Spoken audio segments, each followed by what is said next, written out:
कहानी की शुरुआत जुनवू हुआंग के पिछले जीवन से होती है, जहां वह एक शक्तिशाली मार्शल आर्टिस्ट है।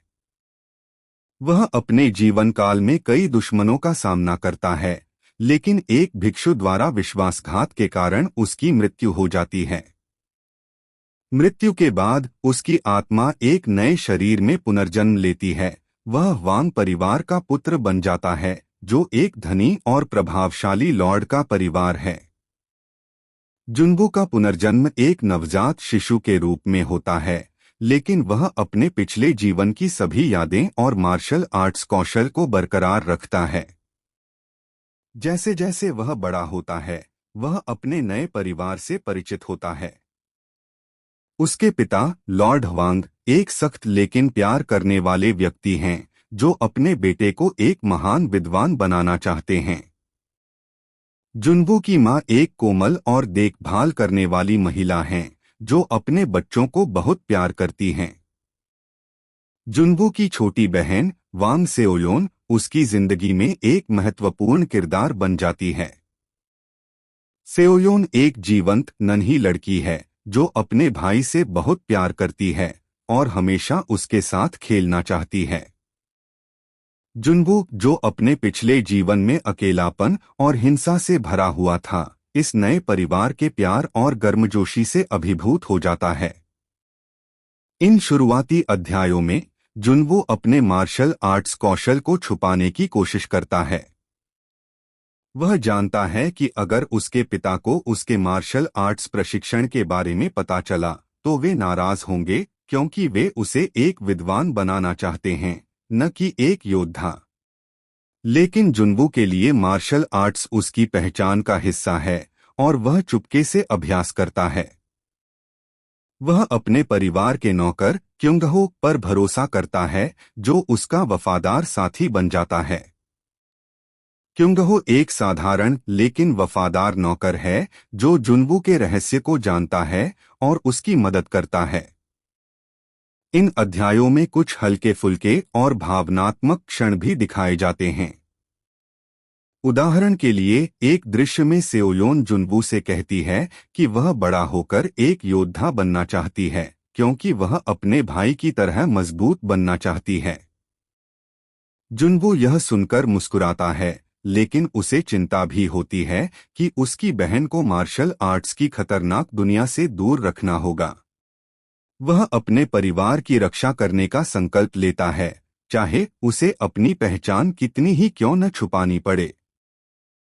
कहानी की शुरुआत जुनवू हुआंग के पिछले जीवन से होती है, जहां वह एक शक्तिशाली मार्शल आर्टिस्ट है। वह अपने जीवन काल में कई दुश्मनों का सामना करता है, लेकिन एक भिक्षु द्वारा विश्वासघात के कारण उसकी मृत्यु हो जाती है।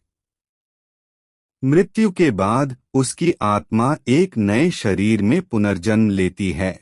वह वांग परिवार का पुत्र बन जाता है, जो एक धनी और प्रभावशाली लॉर्ड का परिवार है।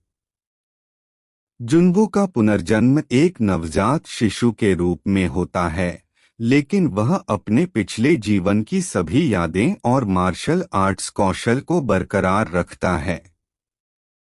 जैसे जैसे वह बड़ा होता है, वह अपने नए परिवार से परिचित होता है।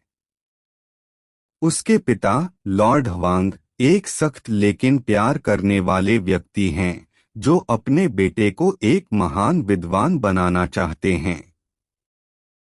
जुनवू की मां एक कोमल और देखभाल करने वाली महिला हैं, जो अपने बच्चों को बहुत प्यार करती हैं।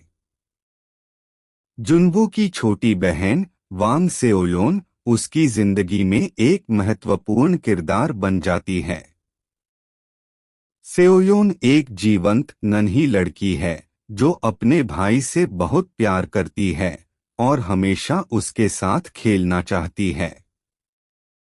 जुनवू, जो अपने पिछले जीवन में अकेलापन और हिंसा से भरा हुआ था, इस नए परिवार के प्यार और गर्मजोशी से अभिभूत हो जाता है। इन शुरुआती अध्यायों में जुनवू अपने मार्शल आर्ट्स कौशल को छुपाने की कोशिश करता है। वह जानता है कि अगर उसके पिता को उसके मार्शल आर्ट्स प्रशिक्षण के बारे में पता चला तो वे नाराज होंगे, क्योंकि वे उसे एक विद्वान बनाना चाहते हैं, न कि एक योद्धा। लेकिन जुनवू के लिए मार्शल आर्ट्स उसकी पहचान का हिस्सा है और वह चुपके से अभ्यास करता है। वह अपने परिवार के नौकर क्युंगहो पर भरोसा करता है, जो उसका वफादार साथी बन जाता है।